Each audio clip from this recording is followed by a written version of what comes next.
Assalamu alaikum wa rahmatullahi wa barakatuhu. I am Mohammed Khuddus.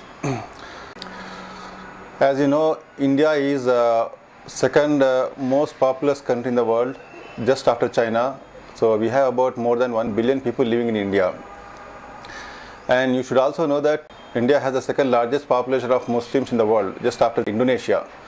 That means we have about anything between roughly 170 million to 200 million Muslims. So you can imagine it has the largest minority population compared to any other place in the world. At the same time, we must not forget that India is the largest democracy. So there is a lot of advantage given for Muslims living in India compared to even in Muslim countries. So that Muslims must not forget that fact.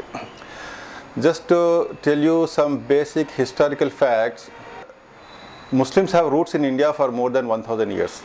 As per the Sachar Committee report by UPA government published in 2007, Muslims represent one of the most socially deprived or economically deprived community compared to any other social economic groups like Dalits or OBCs.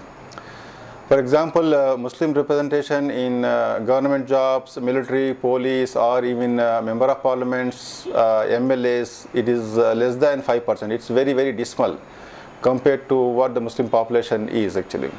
So for example, if I say there are 17% Muslims, typically, ideally, I should see 17% representation in all these levels. In terms of if we go to any medical college or engineering college or MBA or high school or graduate level, we should see at least that much level of Muslims. But unfortunately, the Muslims population in education levels or in elite education levels like IAS, IPS or medicine, engineering, in jobs, we represent less than 5%. That means as per the Sattar Committee report, Muslims are the most or worst affected socio-economic groups. So what should we do? For a Muslim youth, a Muslim student, or for anybody, doesn't have to be a Muslim, there is nothing that stops him for he or she for getting educated. Because God has given us brain and we have a lot of opportunity in the country. Education is almost free for a person who is not able to pay fees. So there are so many education institutions, whether they are government or private, and there are so many schemes offered by the government as well as private NGOs. So in my opinion and what I have seen also from amongst my circles and friends and families, for a person who is determined to do his education, there is nothing that stops him. There are so many schemes government offers, private institutions, NGOs offer. So the student or the parents they can seek the help of these organizations. I know it is going to be a little bit pain in terms of obtaining those certificates like economically backward certificates or going to the offices, doing some running around.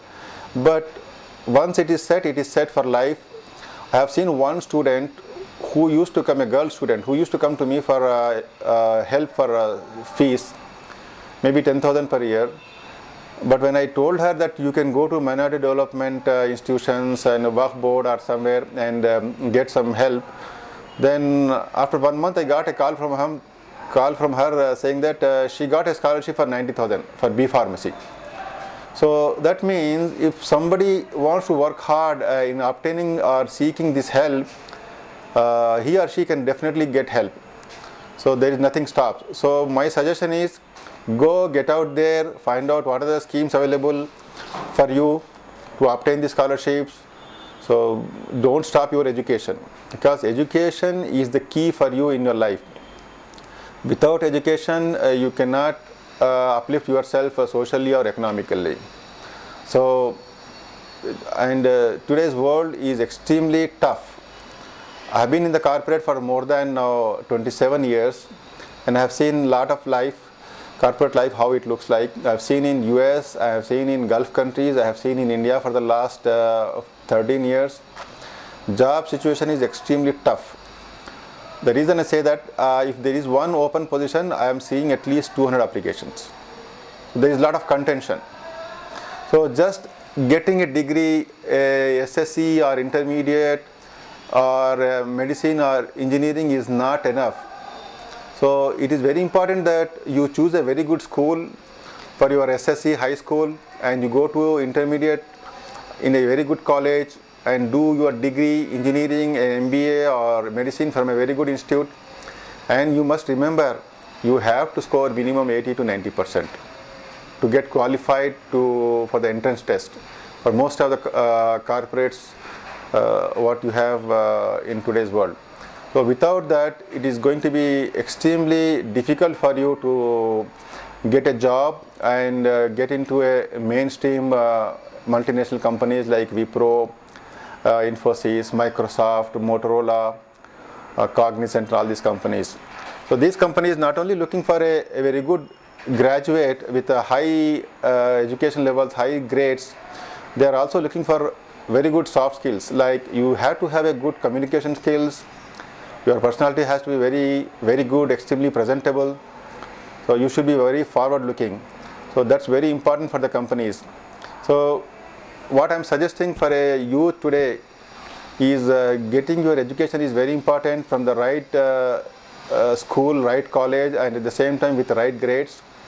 And also remember that corporate world, even after you get a job, to sustain a job or to get promoted or to become a leader like a manager or an executive in the company, you have to be extremely good when it comes to technical acumen, when it comes to hard working, your commitment. And what company is looking for is sincerity and integrity. You have to be extremely sincere and integrity. So display a high level of integrity. That's very important for you to sustain in today's environment in corporate world. So that's very important. Again, I say this is very important that again I want to quote a very good example of the sayings of the Prophet Muhammad sallallahu alaihi wasallam. He said, an upper hand is always better than a lower hand. That means what Prophet sallallahu alaihi wasallam said is, you should always be a giver. You should be a giver to yourself, to your parents, your family, your friends, and to the society. So try to be a giver to the society than a taker to the society. My last advice to all the students and the youth, whether Muslims or anybody, stay away from drugs, stay away from smoking, alcohol. There is too much on internet, lot of social sites. So don't waste your time just chit-chatting and wasting your time. So just focus on your education, focus on building your career and get into the job market.